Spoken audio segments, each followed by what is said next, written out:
Welcome to the Pebble in My Shoe podcast. The pebble in my shoe is an analogy for an inner niggle or knowing that becomes so insistent that we have to pay attention. We can ignore it only for so long and eventually have to stop to investigate it, listen to it, and honor what it's telling us. It becomes a catalyst for action, to change something that no longer serves us.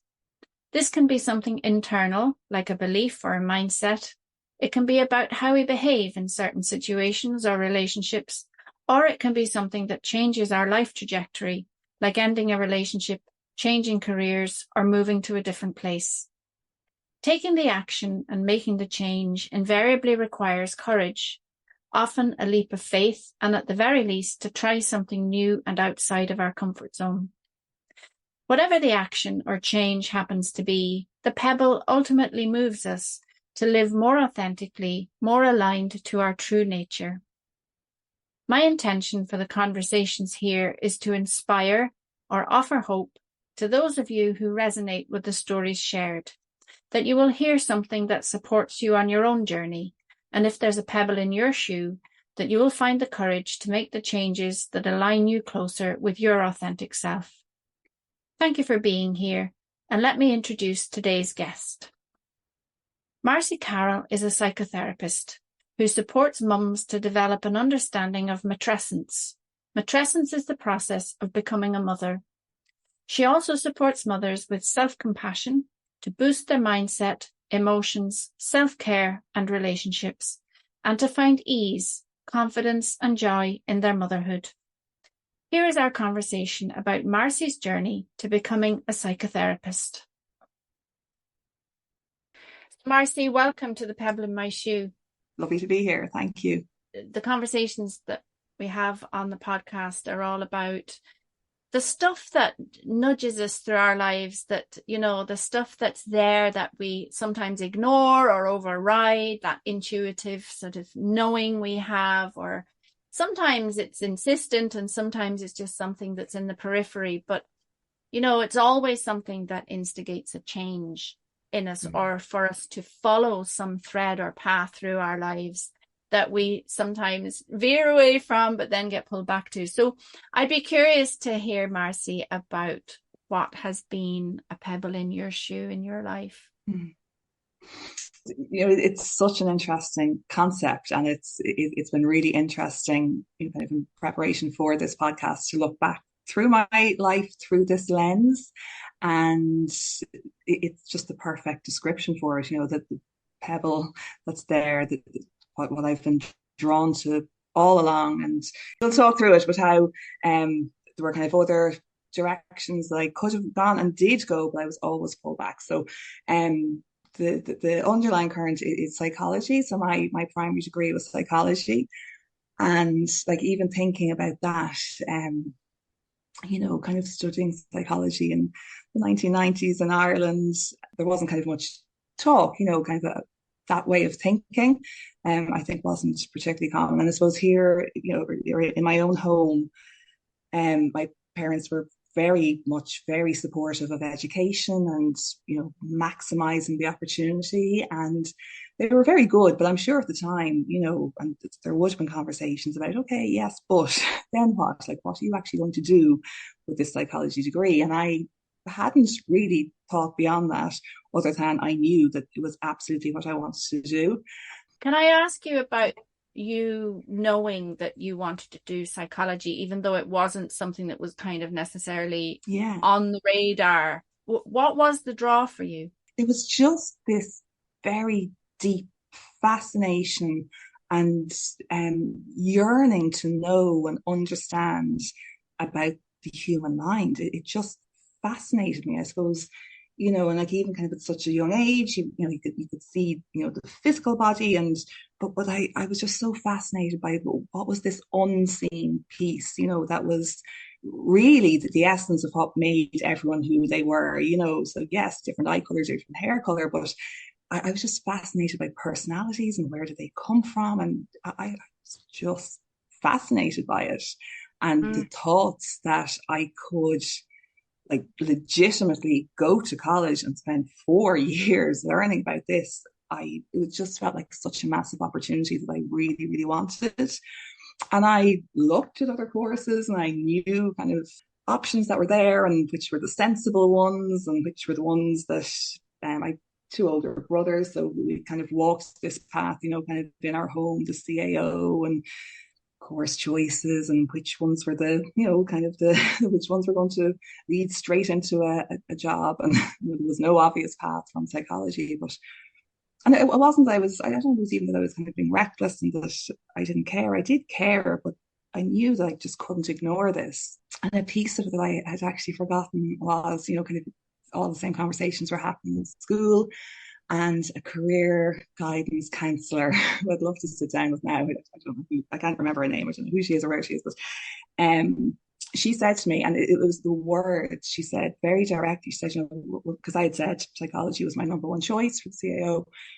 She said, that's fine, but you're not going to get those points. So what else are you going to put on it?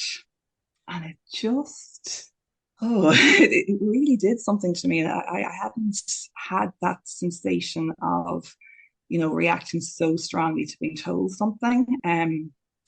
It wasn't, if it had been gentler, maybe if it had been, well, we should probably have a few other things there, just in case. It was such a direct, you're not going to get those points. And it lit something in me that just went, watch me. Okay. And I put my head down, and not that I hadn't been working, but I was so determined. I was like, I'm not going to, anyway. It was just, she probably didn't give it a second thought, but it was the delivery of it. I think that a lot of people will have had experiences where they were told things by somebody who was, I suppose, in a position of authority, maybe, for want of a better, just who can make these statements, these blanket statements, and they can go one way or the other. And for you, it was absolutely, well, watch me, but for another person, it might be, oh, well, that's that dream dashed. It could have crushed me. It very easily could have crushed me. And I presume she meant well. I presume, that she was looking out for my kind of long-term future or whatever. But it absolutely could have crushed me. And I wouldn't have been the most confident child or student. I've really reflected on this, that I think the fact that it didn't crush me was a measure or an indication of just how strong this desire was. Yes. That it actually went that way. It fueled it even more. Thankfully, I did get the points and did get the opportunity to do it. And I loved every minute of it. Absolutely loved studying psychology. Yeah. So I know that you mentioned how there were other avenues that you could have gone and did go. So talk me through a little bit about what was the common thread throughout. Yeah, so I suppose what happened next was the inevitable at the end of the 4 years was, well, what now? And there was no kind of obvious, not even so much career choice as even job. Like, what job even could I apply for with a psychology degree? Kind of probably made clear to us during the course of our degree that some sort of further study would be required. So the psychology degree in and of itself, you're not a qualified psychologist. It is a psychology degree. So there were different avenues to different specialities within psychology. So the one that I wondered about and was interested in, but not completely sure about, would have been educational psychology. Another path was counselling psychology, but I really didn't give that much consideration. So educational psychology was the one that I wondered about. Still, it wasn't pulling me strongly enough to go straight into applying for it. So what I did instead, I worked as an SNA in a gorgeous special school, a really small school. There was only about 30 children in the entire school. Very personalized, kind of one-to-one. Like it was a really, really gorgeous school, and I really enjoyed my time there. And from being there, I decided to apply for teaching, which hadn't been on my radar at all. I'd never considered that then, but having worked in this really gorgeous school, I thought, I could see myself doing this. So that was kind of the detour. So I did the postgrad to become a primary school teacher. The story could have ended there, that was me. That was set up, permanent pensionable job. I'm sure the holidays great, and I enjoyed it. teaching was very good to me, like, in all of those elements. But there was something there still, kind of feeling, oh, this isn't quite it. And actually, I tell this story that even when I was training, I'd be in the library, supposed to be doing my assignments. There'd be a deadline for lesson plans to be in. I might be down in the psychology section back there reading those books again. So I knew that wasn't quite right. Can I ask you though about how you knew? This is the Yeah. bit I'm interested in, because that drilling down into how do we know this stuff? Because over and over again in my own life and talking to other people and in the coaching room, there's this question mark over what is my intuition, what is my absolute knowing, and what is just something, that is sort of saying I should do this or I shouldn't do that. What were the symptoms that there was a pebble in your shoe, essentially? Yeah, so I mean, even I wasn't all in. Like, as I said, in the library with an assignment to do, and I'm off reading about something completely different. I was in the section I wanted to be in. So that was one piece. Another one was like when I got my letter of acceptance, I wasn't doing cartwheels, Okay. Yeah, so it just was a sign of something, and that maybe it wasn't quite the right path for me. I had no idea what else to do. I knew that I would enjoy it and be good at it. I knew it was good, but as I said, that there wasn't a level of excitement that it would have been nice if there had been. Can I ask you about your time teaching? Mm, Because I always feel that while we go off on these tangents along things that maybe aren't so aligned, but they always have something to offer us. So I'm curious then to know, what did you learn as a teacher? yeah, so much. I mean, I wouldn't go back and change it. Fabulous friends for life. I mean, straight off, with my colleagues, fabulous experiences. Like, the schools are such gorgeous places. They have such a lovely energy. And I even, I'm not teaching now, and we'll get to that. When I drop my own kids off to school, like, I think I feel that buzz in the yard in a different way, maybe to how other parents do. I haven't been on the other side of it. The big occasions, like Christmas in the school is just magical. The excitement of tours, all of those big occasions. But even within the day to day, that, nurturing a child is such a, Yeah. yes, it's such an honor to have been part of. But I suppose another, when you're talking about the signs, I like my favorite subject always to teach SPHE, and it's social, personal, and health education. And I could have taught that all day. And so there's another sign, that I was being pulled in another direction. And there were elements of it I found very challenging as well, and never kind of really fully reconciled. The child who you knew was coming from a difficult home, or, difficult circumstances. And yes, the school was a safe place and was providing a lot, but it was also like expecting this child to sit down and care about the maths or the Irish book. I never really quite fully reconciled that part of it. I used to find that very challenging. Yeah. Mm. Can you talk a bit about what you do now? Yeah, so what I do now is, so while I was teaching, and teaching kind of afforded me the opportunity, both time-wise and financially, I retrained as a psychotherapist. So that was a 3-year training, and those 3 years finished just the month before my daughter, my oldest child, was born. And for a good few years, I kind of kept the two going. And again, another, benefits of teaching, I was able to job share and work at both, which was fabulous for a while, but then it just got too much. So once my second child was born, that juggle just became too much. Children here, I was teaching, excuse me, and I was doing my psychotherapy hours, and it was just too many hats and too many, just shifting gears. They were three such different things. I found that hard shifting between them. So then the next step was career break, and I took 2 years of career break to see, could I move full time into psychotherapy? Could that be a viable career? And I resigned from my teaching job there just a few weeks ago. Oh, wow. Yeah. So it was so interesting to hear you say in the introductory episodes that you did about, permanent pensionable is the Holy Grail. And Yeah. here I am walking away from it. Yeah.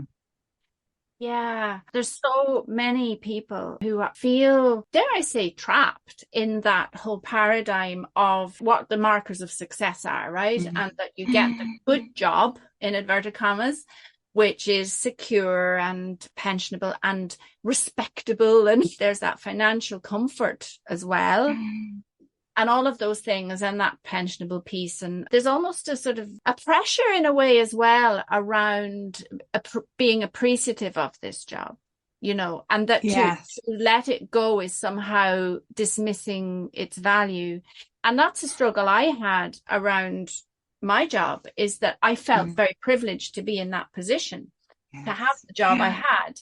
And I did enjoy my job as well. But there was this but, and the but for me is what the Pebble was. It was, but I Yeah. want to be doing my coaching. I want to be in that space of having autonomy as well, of actually not working every hour God sends, and to have much Yeah. more flexibility in that. And I think there's a lot to be said for being able to have the courage to step away from that. And that piece I'm interested in too, Marci, is the courage it takes.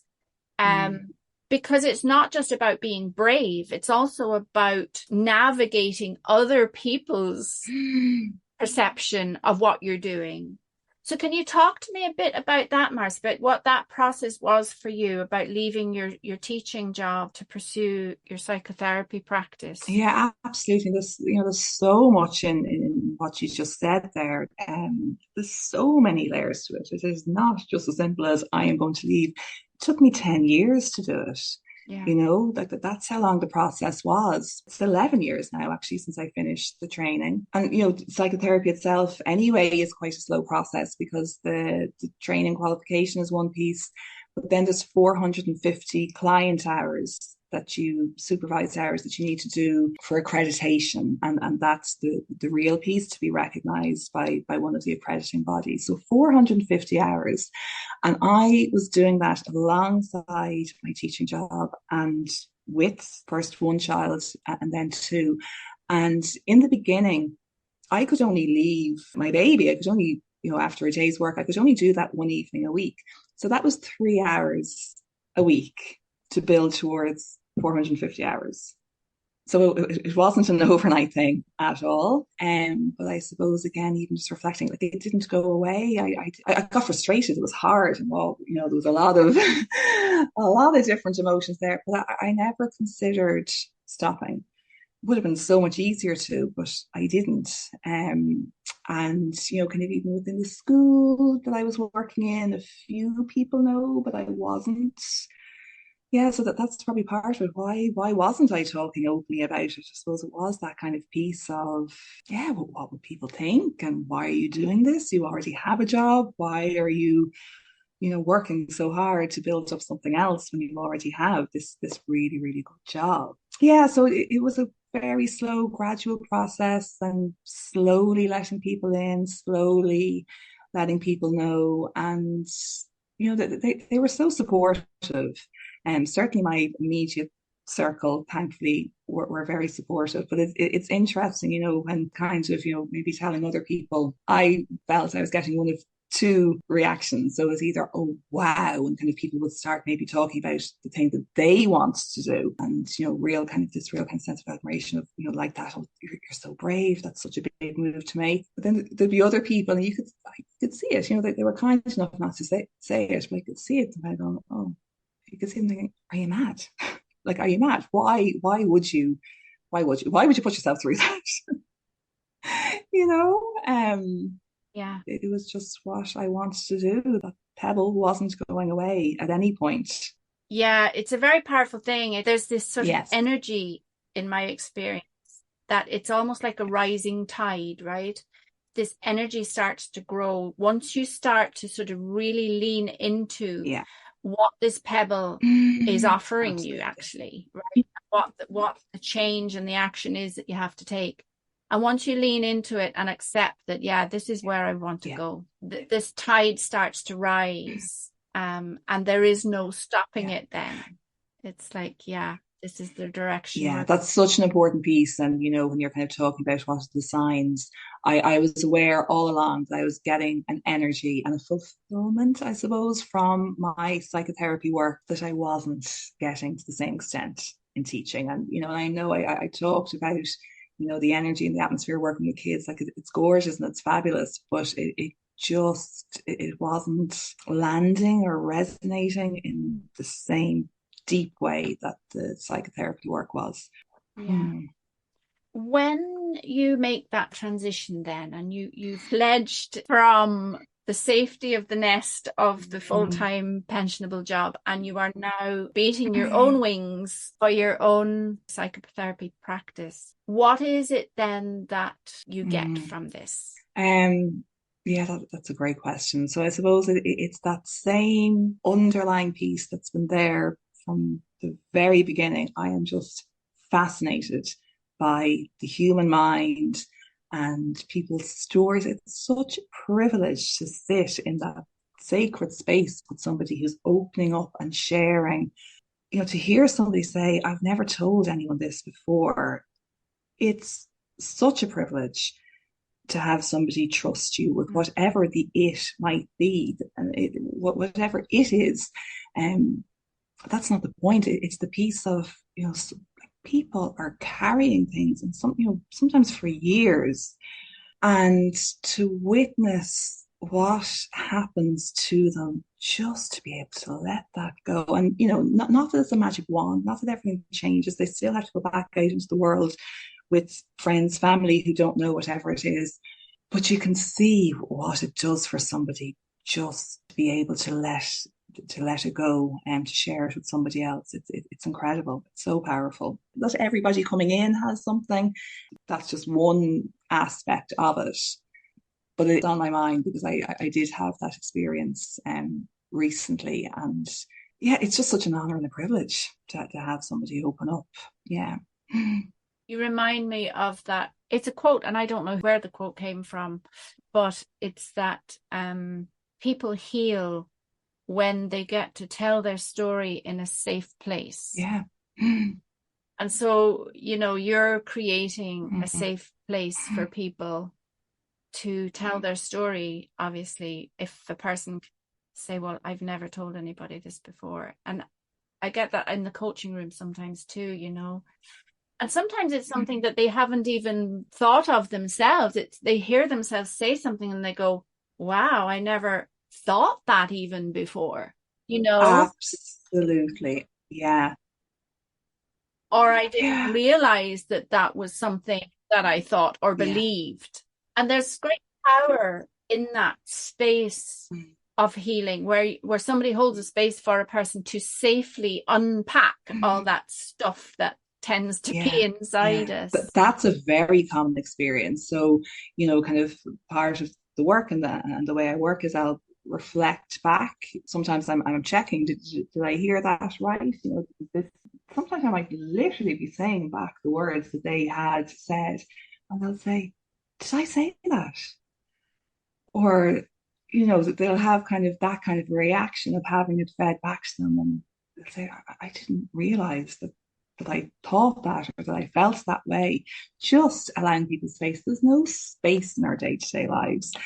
Conversations with friends and family, they mean so well, but I suppose the tendency, if somebody shares something difficult, is to come in some way and fix it, or, and we don't want to see our loved ones in pain. So the tendency can be to try and fix it or take it away in some way, as a way to make the person feel better. But actually what they need is space for their truth to sit in, and the advice can actually minimize their experience, or that's how it can land, not how it's intended at all. It's all so well-meaning, but it's just like exactly what you said there, a safe space to honor the other person's experience and their truth. And it's not everybody that can hold that space. We're talking about the nudges and the knowings that moved you into this work, right? And I think that we all come here with gifts. We all come here with strengths and capacities for all sorts of things. And for some, it's cooking wonderful meals. And for others, it's knitting a woolly jumper for everybody in the family. You know, we all have our gifts, right? And for others, it's that ability to hold space that's safe, to really honor and hear a person's pain or struggle or difficulty or thoughts or beliefs or whatever it might be. Personally, I have very strong spiritual practice and belief that this is more than just a human process that we're going through, right? And that we come in here with a purpose. And I'm just curious about what that is for you, and this thread that has clearly been there for you, the fascination with the human mind and how it works and how we are in the world and the choices we make. So just curious about that bigger picture piece, Marci. Yeah. I mean, as am I, Miffy, to be very honest. And like yourself, I share that. I very much of a very strong sense of a bigger picture and, you know, spiritual beings living a human life. I do strongly believe that. And that piece about everybody has their gift in their own way. I believe that we don't get to choose that, you know, so many ways. Maybe my life would have been easier if teaching had been my gift, you know, if I don't know. As I say, I wouldn't change any of it, but in a lot of ways, it would have been so much easier if that's where my gift and talent lay. But it's not. So here I am instead. And I'm teaching now on counselling psychotherapy training course. I had a session there a few weeks ago where I still don't know, and I still need to figure this out before I go back in there. My laptop was just not playing ball at all. I couldn't get it connected properly to the projector. And I needed some of the students to come and help me with that. You know, that's where their gift, they have that gift and talent that I just absolutely don't. You know, the point is you don't get to choose. Your gifts are what they are. And yeah, and what I'm hearing though in that though, Marci, is that you said, you know, you kind of wish maybe teaching had been your gift. It wouldn't have been so difficult then, right? But now you're after saying that you're actually teaching psychotherapy. I know. Oh, the irony of that is not lost on me. Yeah, and it's like, okay, so teaching maybe is your gift. It just depends what you're teaching. Also, in the short time that I've known you, Marci, I would say that you were an absolutely lovely primary school teacher. And I would say that you definitely had very strong gifts and strengths in that role, the teacher of young children. I suppose just being mindful that it wasn't that you were miserable as a teacher. No, absolutely not. And absolutely not for a second. As I said, you know, I did enjoy it. There were aspects of it that I loved. I suppose just the pull into this work was stronger. Yeah. But like the irony of that is not lost on me. Actually, I think it was within a week of writing my resignation letter, I was asked to do more of this work. My husband was saying, "Did you not just resign from a teaching job?" I said, "Yes, I did, but here we are." You know, how do you find the teaching now in this new space? So that's it. So that part I am passionate about. And you know, so like what I was saying earlier, like in the primary school classroom, I could have taught SPHE all day. And, you know, when I was talking about the Irish and maths part, I suppose that was me as much as the child. You know, I could see in certain children, obviously education is important, but before you can get to the Irish and maths, you need to get to the other stuff, like to really fully supporting children in a way that there just wasn't space for in the classroom, you know, to the extent maybe that some of them needed it. I suppose it's just not black and white. Oh. That's probably what we're saying here. Yeah. And I suppose I'm just very, very lucky now that I found a way to kind of integrate the two. Yeah. Yeah, it's interesting. I'm curious as well, Marci, then to ask you, if you hadn't have followed this thread or this conviction that you've had all your life towards supporting people and in the psychology space, what might your life have looked like if you had have ignored all of that? Well, that's such an interesting one. I suppose it's, like how far back do you go? I suppose if I go right back to that careers counselor, careers guidance, if I had listened to her. I've never thought about that before. What if I had listened to her, and what if I hadn't put psychology down? I really have no idea. I can't remember what would have been there instead. Yeah, you've flummoxed me now with that part, because I really don't know that stage of it. The next stage, while I was teaching and I had the pull to go back and retrain, if I hadn't followed that, oh my goodness, I'd have missed out on so much. I mean, there would have been fabulous opportunities through teaching. So I presume that's where I would still be, and still teaching and fully enjoying and switching off and making the most of every minute of my summer holidays and every other holiday. But it's actually really difficult to look back and try and imagine not having done the training, not having met the people I met through that, not having had the experiences, not having worked with all the amazing clients that I've worked with. I actually just can't imagine it. Yeah. And I think that's the crux of it, really, though, isn't it? Is because it's, and I've said it in another podcast, I think when I was speaking to Ballerina Begani, we had to say a similar sort of thing, that what's for you doesn't go by you, and that no matter what we do, it always seems to pull us back to that pebble in the shoe will steer us nearly back. Yeah. To follow this nudge, this thread, this knowing. Yeah. This calling, I guess. Yeah. And the piece in it now, my current pebble is just an absolute passion for supporting mothers in their early stages of motherhood. And that's very much tied and coming directly from my own experience of motherhood and those early days and weeks and months. And, as I said, I just finished my training. It was an incredibly difficult transition for me. And that became the pebble then. How can I, once I've worked through this for myself, and that was quite a journey to support myself through it, how could I then help other mothers to not experience that level of shock and the magnitude of that identity change that comes with motherhood? That's my current pebble, supporting mothers with that. Yeah, and I'm hearing very strongly that your own experience of that is a big driver in that, which of course back when you were taking your psychology degree wouldn't have even been on your radar, I'm guessing. So there is evolution, isn't there, of our gifts and our talents, that we have a skill set, but we also have our experience that comes to it, that then influences where we sort of maybe specialize or where we have additional strings to our bow that can really help other people. What sort of work do you do with mothers then, Marci? And so the main kind of format currently is a walk, talk, and coffee in their local park.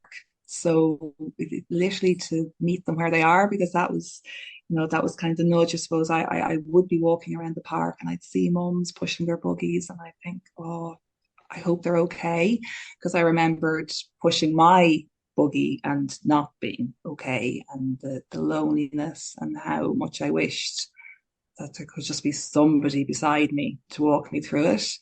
Yeah, so kind of coming from that, I thought, and it's just so lovely, because and again, I know from my own experience, when I did go back to therapy, you do personal therapy as part of your training, but after my daughter was born, I went back myself, and just the logistics of it. My therapist was fabulous. She did her very best and did a fabulous job with facilitating me to come.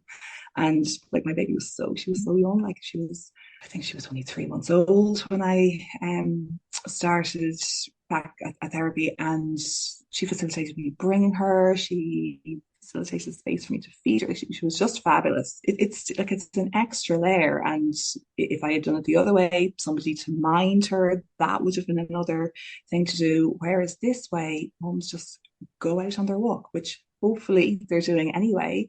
We go for a walk, we go for a coffee, and then I always say the mums set the pace, both of the walk and of the chat. And very much in all of my work with everyone I work with, I trust the process. I encourage them to trust the process, and that whatever needs to come up and whatever they need to get from the session, that they will get, and outdoors and fresh air and vitamin D and hopefully some sunshine every now and then. Yeah. Yeah, I just think that's really powerful, Marci, and lovely to be kind of thinking outside the box. And I suppose, yeah, I'm all for reducing barriers, but also mental health has been pathologized so much, and sort of there's a clinical model of mental health which is not supportive. Absolutely. And the reality is that for a young mother postpartum to be able to go for a walk and just have a chat, which isn't having to go into this sort of clinical room and bare their soul, where it's much more natural, isn't it, to have a conversation? Yes. Yeah. Yeah. But when you say that, much more natural, like it's much more aligned with, this mythical village of, which obviously is the idealized notion. But when mothers were part of a village and there was a community there, that's what they were doing. They were sitting down over a cup of whatever or going for a walk. Yeah, so it's lovely. I love working this way. Yeah, it is. And it's beautiful. Yeah. Marci, so Mm. what's next then? You followed this thread and here you are bringing your wonderful gifts to the world. And so what do you see coming for you? Well, I suppose that's the other piece in all of it. As I said, I did so much reflection preparing for this podcast through a very different lens. So, and thank you for that opportunity to kind of look at it all in a different way. But I was very aware of that. I didn't see any of it coming. Okay. I couldn't have predicted any of it. And even, from the get-go, going into the psychology degree, I was going in with the question because I hadn't a clue what I was going to do after it. Yeah, so that's a common thread as well, just not knowing what's coming next. And we talked about being part of that psychotherapy and counseling training course. I didn't plan for that.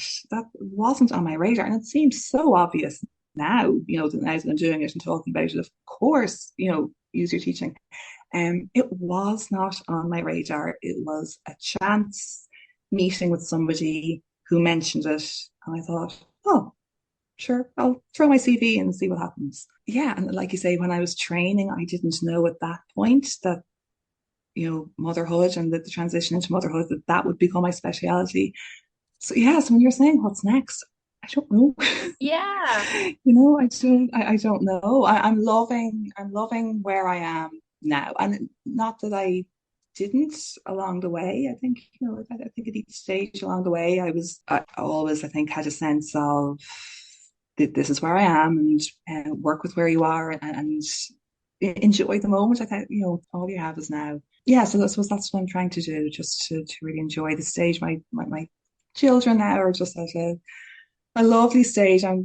But also trying to navigate that. They're beginning to get independent and going off themselves. And I'm the one who's kind of still saying, no, I'll still walk you to school. And sure, they have no interest in being walked to school, but I'm I'm navigating that, beginning to let go a little bit. So yeah, so I suppose what's next? I don't look too far ahead. Yeah.